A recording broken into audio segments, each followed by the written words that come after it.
Hi, I'm Assam, the lecturer here at the Institute of Medical Education, and today we're going to take a look at solutions to Section 3 of ACER's GAMSAT Pink Booklet, Practice Test 3, specifically Unit 36, questions 103 to 104. And in this unit, we're going to take a look at radioactive materials and their half-lives, as well as their biological half-time. So they're two different things, but in this unit, it doesn't matter because they're pretty much going to be the process of answering the questions will be the same, whether it's for a half-life or a biological half-time. You would have remembered a few units or questions ago when we looked at our good old friend Fred in this exam, where he had to use the blood alcohol interlock device to unlock his car. Unfortunately, he couldn't because he had alcohol in his system. I think it was propanol. But what we spoke about was half-lives and how we go through half-lives. And we don't need the actual equation for the half-life to answer that question presented in the unit.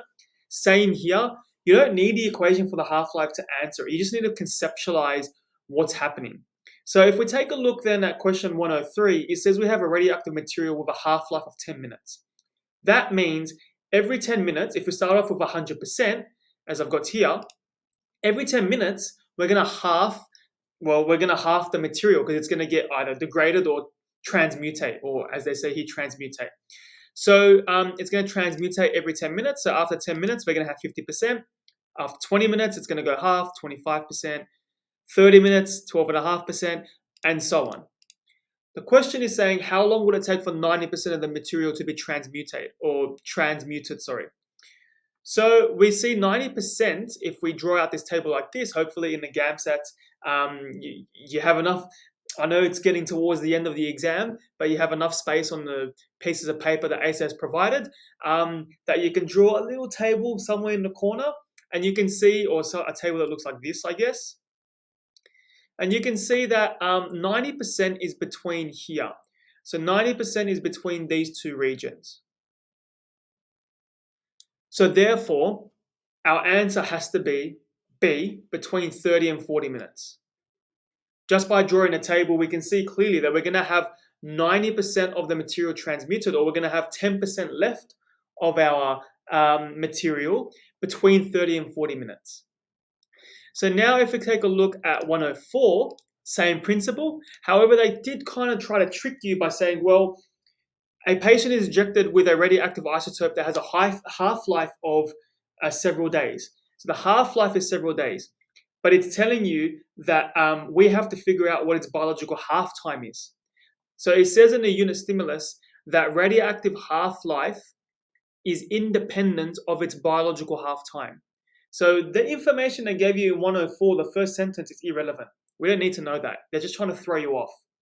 So it says if 1% of the isotope remains in the patient's body between 13 and 14 hours later, which of the following is the best estimate of the biological half-time of the isotope?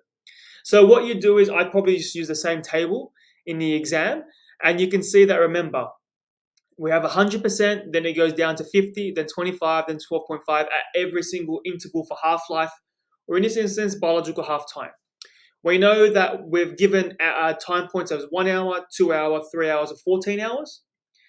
And what we've been told is that 1%, so at this point,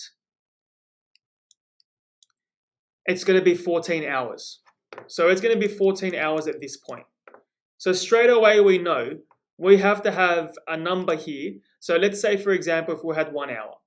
If it was 1 hour half-life, it'd be 1, 2, 3, 4, 5, 6, 7. That's not 14 hours. So that means we're told that 7 hours we're going to have 1%.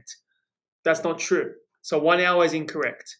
2 hours, if we had a 2 hour biological half-time, it'd be 2, 4, 6, 8, 10, 12, 14.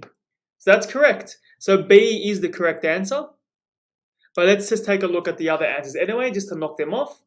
So 3 hours is the other option. So we've got, or you can see straight away it's going to be massive. So 3, you know it's 1, 2, 3, 4, 5, 6, 7. So 3 by 7 is 21.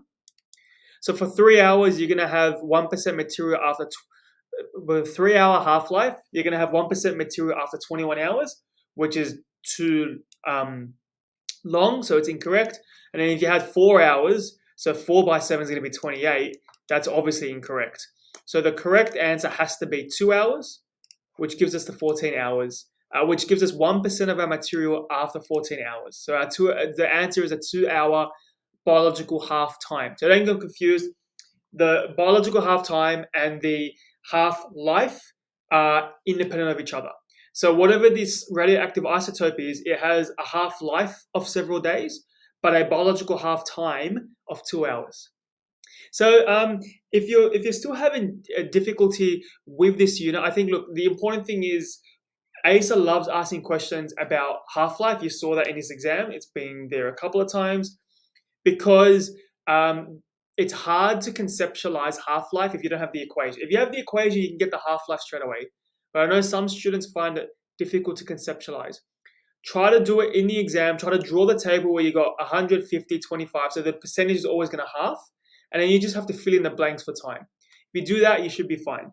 But if you're still struggling and you still need a bit more help, you can post your comments or queries in the comment section below, or you can contact us directly. We'd love to help. Thanks for your time. Bye now.